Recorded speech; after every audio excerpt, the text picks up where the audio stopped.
Sir आज जे आहे ते अर्थसंकल्प जे आहे ते जाहीर झाला आहे, केंद्रीय अर्थसंकल्प. कसं बघताय तुम्ही या सगळीकडे? टॅक्सेशन पॉईंट ऑफ व्ह्यू बघेल मोठी अनाऊन्समेंट केली आहे. आपल्याला आता 12 लाख इन्कमपर्यंत टॅक्स लागेल नाही आणि सॅलरीड वर्ग असेल तर 12,75,000 पर्यंत इन्कम टॅक्स भरायचं येईल नाही आणि सॅलरीड इन्कम याच्यामध्ये कॅपिटल गेन्स कवर नाही होईल आणि स्लॅब पण आहे जे 25 लाखपर्यंत. मागील जे टॅक्स होता ते 12 लाखच्या पुढे पण 70,000 ते 90,000 रिलीफ मिळणार आणि हे सगळा रिलीफ देऊन गव्हर्नमेंटच्या 1 लाख करोडचा नुकसान होणार आहे. जे आपण ते लई मोठी घोषणा आहे. ते मागील 20 वर्षामध्ये आम्ही बघितलं नाही की एवढा गव्हर्नमेंट नुकसान करून कसा टॅक्स रिलीफ देईल. मोठा पॉझिटिव्ह आहे. अपेक्षा होती पण अपेक्षाचे वरील हे बेनिफिट मिळाला आहे आणि इकॉनॉमीला हेल्प करेल. हे पैसा जे सेविंग होईल ते सेविंग ज्या इन्व्हेस्टमेंटमधून परत येईल, इकॉनॉमीला बेनिफिट होईल. काय वाटते अजून सर्वसामान्यांना या बजेटमधून काय बेनिफिट वगैरे भेटलं आहेत की नाही भेटलं आहेत? कारण फक्त टॅक्सच नाही, लिथियम बॅटरीज असो, शेतकऱ्यांचा विषय असो, बाकी सगळे विषयावर पण त्यांनी बघितलं आहे. पण तुम्हाला असं वाटतं ह्या बजेटमध्ये सगळ्यात मोठं टॅक्सच असं मोठा विषय आहे? टॅक्सच विषय आहे आणि बाकी इंडस्ट्रीच्या बेनिफिटसाठी बी लई अनाऊन्समेंट आहे.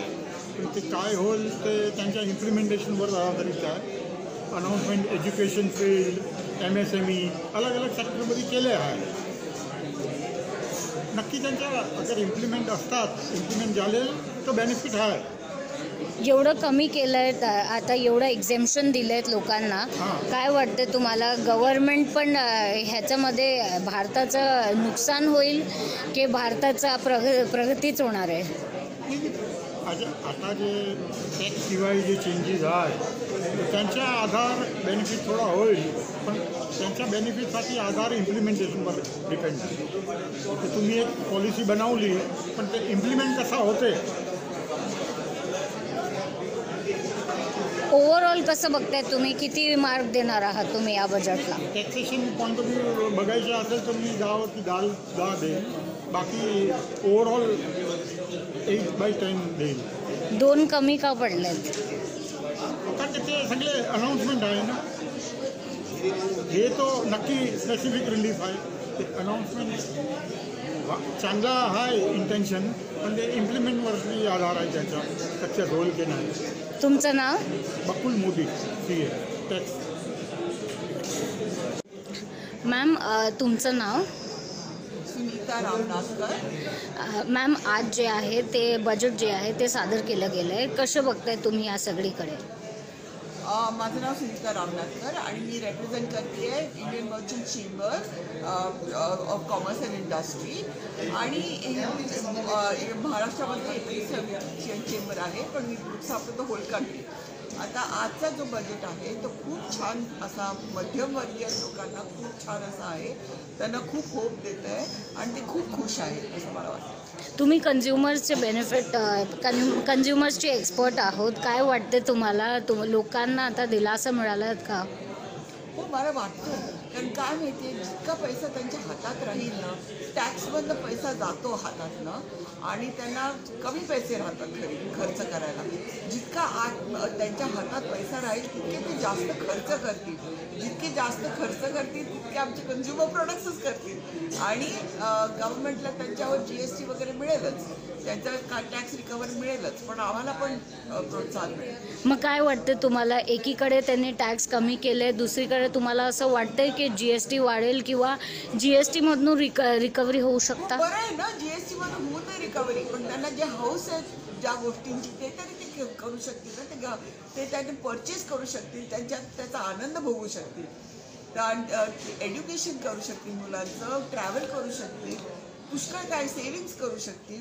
पैसे आले म्हणजे सगळं हळूहळू होईल, त्यांचं लाईफच सुधरेल. ओव्हरऑल किती मार्क देणार तुम्ही ह्या बजेटला? 7. 3 कमी पडले त्याच्यामध्ये असं पुष्कळ आणि करू शकतात. म्हणजे आता 5च कॉलेजेस केले स्किल डेव्हलपमेंटला. 50 लागत आहेत आपल्याला. आपलं एवढं यूथ आहे, त्यांना चॅनलाइज करायला, त्यांना स्किल डेव्हलप करायला, त्यांना मेन स्ट्रीममध्ये आणायला 50 कॉलेजेस तरी पाहिजे आणि सगळे फॅकल्टी शिकवायला पाहिजे त्या मुलांना. त्यामुळे ते मुलं काहीतरी करू शकतील. म्हणजे तुमचं असं म्हणणं आहे का की टॅक्स तर चांगलं केलंच आहे सरकारने, पण बाकी सगळी ठिकाणी जे आहे ते 5 कॉलेजेस सुरू केले तर ते 50 करायला पाहिजे. हळूहळू ते पण होईल असं मला वाटतं, पण मार्गी तरी लागलंय बजेट असं मला वाटतं. मॅम, आजचा अर्थसंकल्प बजेट जे आहे ते जाहीर झालं आहे. कसं बघताय तुम्ही या सगळीकडे? खूपच प्रोग्रेसिव्ह बजेट आहे. फोकस विकसित भारतवर आहे, युवावर आहे. आमचे जे शेतकरी आहेत, आमचे किसान आहेत, आमचे अन्नदात्यावर फोकस आहे. महिलांवर फोकस केलं आहे त्यांच्या एम्पॉवरमेंटसाठी. आणि ओव्हरऑल इन्फ्रास्ट्रक्चर, ग्रीन एनर्जी, सगळं फायनान्शियल सेक्टर खूपच प्रोग्रेसिव्ह आहे. याच्यामध्ये 2-3 मुद्दे जे आहेत ते म्हणजे एक म्हणजे कापसाच्या शेतकरी उत्पादकांना आता भाव मिळणार आहे, चांगला भाव मिळणार आहे. दुसरा म्हणजे लिथियम बॅटरीजवर त्यांनी उल्लेख केला आहे. आणि तिसरं टॅक्सेशनच्या विषयावर त्यांनी असं सुद्धा बोलले की आता 12 लाखापर्यंत एक्झेम केलं जाणार आहे. म्हणजे जे लोक 12 लाखापर्यंत त्यांना आता टॅक्स नाही पे करणार. मग कसं बघताय तुम्ही या सगळीकडे? फोकस बजेट आहे. पहिलं तर टॅक्सवर पण त्याला मागणीला खूपच सुविधा दिली आहे. 12 लाख हातात दिलं आहे. जरी तुम्ही पैसे हातात घेणार स्टँडर्ड ऑफ लिव्हिंग वाढू शकतो, परत इकॉनॉमीमध्ये जाणार. म्हणजे हे फिस्कल डेफिसिट मेंटेन करण्यासाठी खूपच छान आहे. तुम्ही बॅटरीज सांगितलं, EV बॅटरीज आहेत, लिथियम बॅटरीज आहेत. टेक्नॉलॉजीवर फोकस करतात. टेक्नॉलॉजीवर फोकस करतात भारतसोबत आम्ही फोकस करतो. आणि हे राष्ट्रीय किसानसाठी सांगतात. किसान आमचे अन्नदाता आहेत, शेतकरी. त्यांना रिबेट केले लोनसाठी, इन्शुरन्ससाठी, पैसे डायरेक्टली त्यांच्या हातात येतात. हाय यील्ड सीड्ससाठी खूपच progress. Last but not least अजून एक प्रश्न असा आहे, महाराष्ट्राला काय मिळलं आहे? कारण महाराष्ट्र जे आहे ते फायनान्शियल कॅपिटल आहेत आणि एवढं प्रोग्रेसिव्ह स्टेट म्हणून आणि एवढं फायनान्स जे जनरेट करत आहे, तुम्हाला असं वाटतं महाराष्ट्राच्या लोकांसाठी या बजेटमुळे काय झालं आहे? त्यांना काय फायदा मिळाला? बजेट ओव्हरऑल बजेट स्टेटवर नाही. महाराष्ट्र फायनान्शियल कॅपिटल आहे. फायनान्शियल कॅपिटलसाठी लोन रिबेट केली आहे. स्टार्टअपसाठी एंटरप्रेन्योर्सला रिबेट केली आहे. त्याच्याबद्दल टेक्नॉलॉजी आणि AI आणि रिसर्च खूपच युवा पिढी आहे, त्यांच्यासाठी फोकस केली आहे. प्रोग्रेसिव्ह झालं. तुमचं नाव? Sheetal Galkar, deputy director general IMC. Sir, आज जो है वो बजट जो है वो रिलीज़ किया गया है 2024-25 के लिए.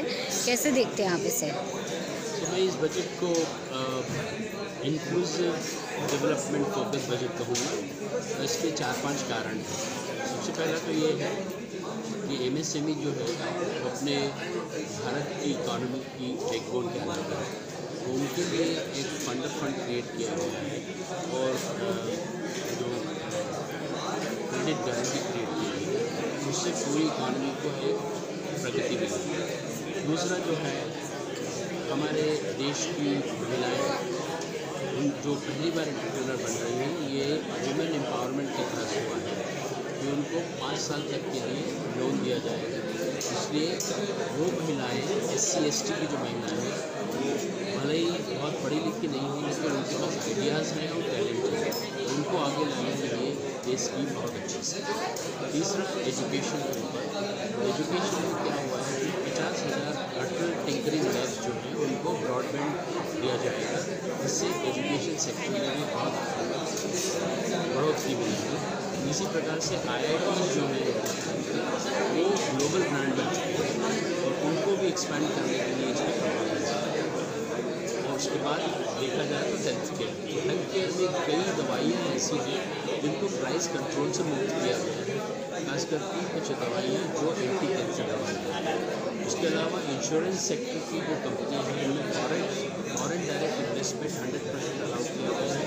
और उसमें एक स्मार्ट स्ट्रेटजी ये लाई गई है इस बजट में कि जो भी प्रीमियम वो कंपनियाँ कमाएंगी उसका निवेश हिंदुस्तानी में किया जाए, भारत में किया जाना चाहिए, जिससे हमारी इकॉनमी और इम्प्रूवमेंट। और आखिरी में कहूँगा कि हमारे देश में और पूरे विश्व में सबसे बड़ी चैलेंज है और रिस्क है वो है क्लाइमेट चेंज। इसके लिए इस बजट के अंदर क्लीन टेक के ऊपर प्रपोजल लाए गए हैं। तो हमारी कई कंपनियां जो है क्लीनर टेक्नोलॉजी यूज़ करेंगी, जिससे प्रोडक्ट बनाएंगी, मैन्युफैक्चर करेंगी, और उससे जो है डीकार्बनाइजेशन होगा और भारत का जो प्रॉमिस है वर्ल्ड को नेट ज़ीरो की तरफ जाने का, वो एक्सेलरेट होगा। और इसमें टैक्सेशन की बहुत बड़ी घोषणा की गई है, और फार्मर्स के लिए भी टैक्सेशन की बहुत बड़ी घोषणा की गई है। 12 लाख तक एग्जेम्प्ट किया गया है। लिथियम बैटरीज़ के ऊपर बोला गया है। और जो कॉटन के बारे में है, कॉटन फार्मर्स को भी रिलीफ दिया जाएगा, इससे कहा गया है। कैसे देखते हैं? सो लिथियम बैटरी फिर से एनवायरनमेंट के ऊपर है, तो ईवी जो है उस सेक्टर को बूस्ट मिलेगा, उससे पेट्रोल से चलने वाली और डीजल से चलने वाली कारें कम होंगी, तो डेफिनेटली डीकार्बनाइजेशन होगा और क्लीनर टेक्नोलॉजी होगा। दूसरा कॉटन को है, जो हमारा देश जो है वो कृषि प्रधान देश है, तो लाखों हमारे जो फार्मर भाई हैं उन लोगों को इससे बहुत फायदा होगा। सो कृषि में भी बहुत अच्छा किया गया है और डीकार्बनाइजेशन वाला क्लीन टेक में भी इससे फायदा है। टैक्सेशन के बारे में कैसे देखते हैं? सो ये इसको जापानीज़ लैंग्वेज में, इंडस्ट्रियल लैंग्वेज में कहा जाता है डिलाइटिंग द कस्टमर। सो मैं ये कहूँगा कि हमारी वित्त मंत्री Nirmala Sitharaman, she has delighted the population of middle class of India, क्योंकि कई लोगों का एक्सपेक्टेशन ये था कि ये टैक्स को 10 लाख तक का बहुत से बहुत फ़ायदा मिलेगा, और उन्होंने 12 लाख तक ज़ीरो टैक्स का स्लैब बढ़ा के she has delighted the large population, middle class population of India. Bharat की सबसे ज़्यादा पॉपुलेशन जो है वो मध्यम वर्गीय परिवारों को इससे बहुत फ़ायदा मिलेगा, और फ़ायदा इस हिसाब से मिलेगा कि वो अपनी रोज़मर्रा की ज़रूरतों को जो खर्च करते हैं उससे बचेगा। वो पैसा वो या तो घर खरीदने में लगाएंगे या फिर शेयर मार्केट में लगाएंगे, अलग अलग एसेट क्लास में उसका इन्वेस्टमेंट करेंगे, उससे इकोनॉमी में और फर्दर इम्प्रूवमेंट होगा। ओवरऑल बजट को कितना नंबर देंगे? ओके, तो ये आप सभी लोगों का फेवरेट क्वेश्चन होता है, तो मैं कहूँगा कि ओवरऑल बजट जो है 10 में से 9 रैंकिंग है। एक की कमी? एक कभी में वो कहते हैं ना कि ये दिल मांगे मोर, हमेशा कुछ ज़्यादा चाहत होती है, तो 100% तो सभी चाहते पूरी नहीं होती। आपका नाम? मेरा नाम महेंद्र चौहान, मैं इंडियन मर्चेंट चेंबर का मैनेजिंग कमेटी का मेंबर हूँ और बोर्ड ऑफ डायरेक्टर्स में हूँ, और मैं Mahindra Indian knowledge foundation chairman.